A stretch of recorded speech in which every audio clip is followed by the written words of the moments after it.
Salut les 20 joueuses, salut les 20 joueurs, bienvenue dans cette 20 jeux de vidéo où nous allons déguster King of New York. Ainsi qu'à la fin de cette vidéo, nous allons parler de son extension Power Up qui vient de sortir. King of New York, un jeu de Richard Garfield, un auteur très connu puisque c'est l'inventeur de Magic. Un très bon jeu que j'adore. Voilà, alors King of New York, qu'est-ce que c'est? C'est un jeu bourrin. On se tape dedans, on s'envoie des baffes à la figure et le but c'est d'être le plus fort à la fin du jeu.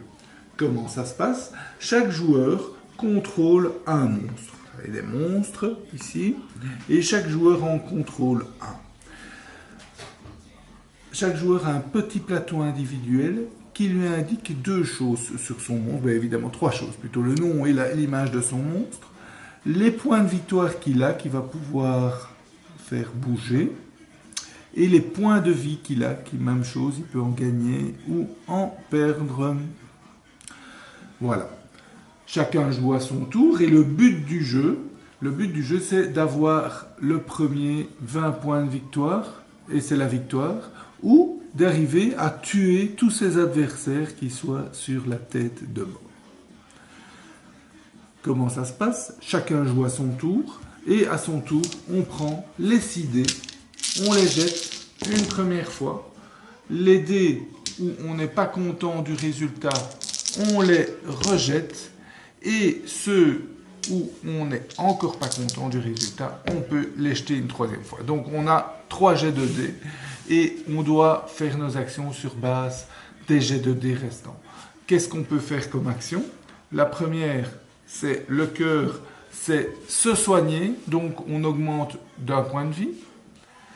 La deuxième qu'on peut faire, c'est envoyer des baffes à la figure de ses adversaires qui vont perdre des points de vie. La troisième qu'on peut faire, c'est gagner des pions énergie, c'est ceci. Et grâce aux pions énergie, on va pouvoir acheter des cartes qui vont donner des petits pouvoirs sympathiques. 2 types de pouvoirs, les pouvoirs permanents, par exemple ici, qui permettent de gagner des choses en dépensant un peu moins de dés d'une certaine sorte, ou des pouvoirs temporaires. Par exemple, ici, c'est une action, donc c'est un pouvoir temporaire. Je le sors de ma main et je le joue quand je veux l'activer. Et ça me permet de gagner plus d'étoiles. Qu'est-ce qu'on peut faire avec les étoiles? Les étoiles, en soi, on ne sait rien faire avec une étoile. Mais à partir du moment où on en a 3, on gagne cette carte, on la prend d'un autre joueur. Et ça permet de gagner des points de victoire avec les étoiles. Donc c'est pas mal d'essayer de prendre la carte à un adversaire pour gagner, parce qu'on peut gagner pas mal de points de victoire grâce à cette carte Superstar. Vous voyez aussi tous les noms sont assez rigolos. Ici c'est quoi? Université de Columbia, bon ok, le long coup. Donc c'est avec pas mal d'humour, ça donne un côté très sympathique au jeu. Dernière action qu'on peut faire, je regarde si... Ah non, c'est avant-dernière action qu'on peut faire, c'est celle-ci. Elle permet au monstre, on va regarder celui-ci, d'attaquer un des immeubles présents à l'endroit de New York où il se trouve. Donc, cet immeuble-là nécessite un dé pour être abattu, celui-ci 3 dés et celui-ci 2 dés.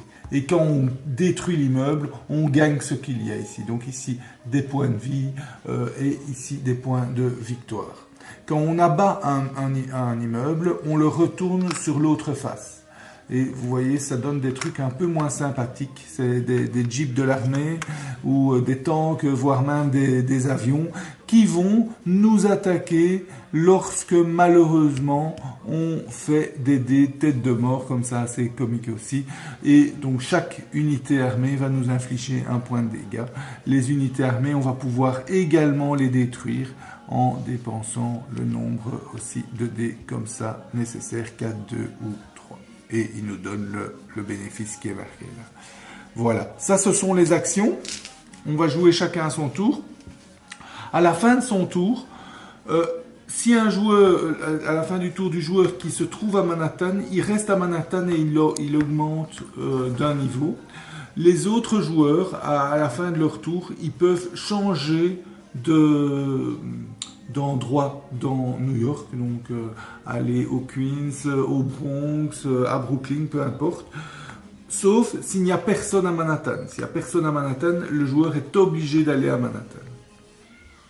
Manhattan est assez particulier puisque être à Manhattan apporte pas mal de points de victoire. Donc on va gagner beaucoup de points de victoire quand on est à Manhattan.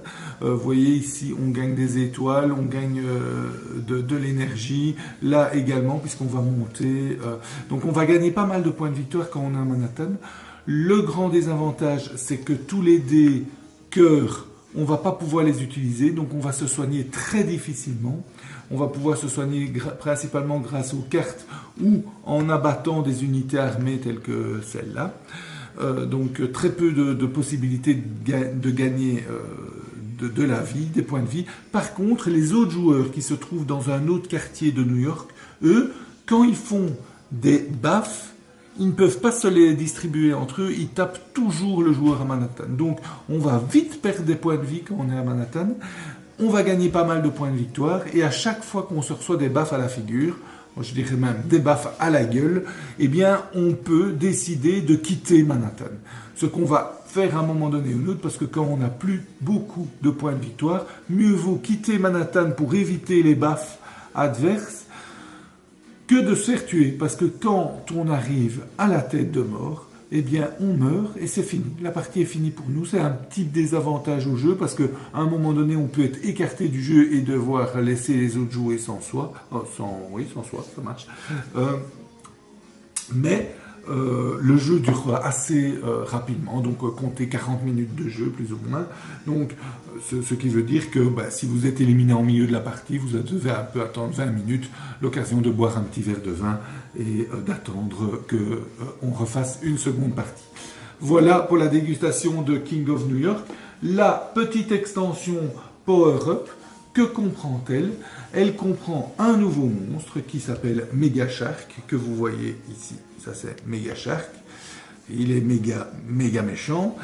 Et également des cartes Power Up. Il existe deux types de cartes dans la boîte. Les cartes Power Up King of New York, qui se jouent avec King of New York, et les cartes Power Up King of Tokyo. Donc on peut jouer à cette extension avec les deux jeux de base, King of New York ou King of Tokyo.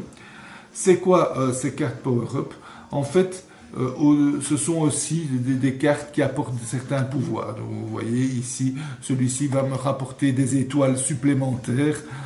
Cette carte-ci, eh bien, quand on m'attaque, je vais pouvoir riposter et faire perdre aussi des points de victoire à mon adversaire, etc. La seule chose, c'est que comment est-ce que je pioche ces cartes? Que quand je fais 3 cœurs. Ce qui arrive quand même assez rarement, 3 cœurs, avouons-le. Et donc, on ne joue pas souvent avec ces cartes. On en pioche 1, 2 maximum par partie. Donc ça n'apporte finalement pas énormément de choses. Ok, un petit aspect en plus. Bon, c'est une petite boîte qui coûte pas cher. Donc si vous jouez souvent à King of New York, ça permet de varier les parties. Mais ça ne révolutionne absolument pas le jeu. Voilà, j'espère que cette 20 jeux de vidéo vous a plu. Je vous souhaite de bien vous amuser et santé.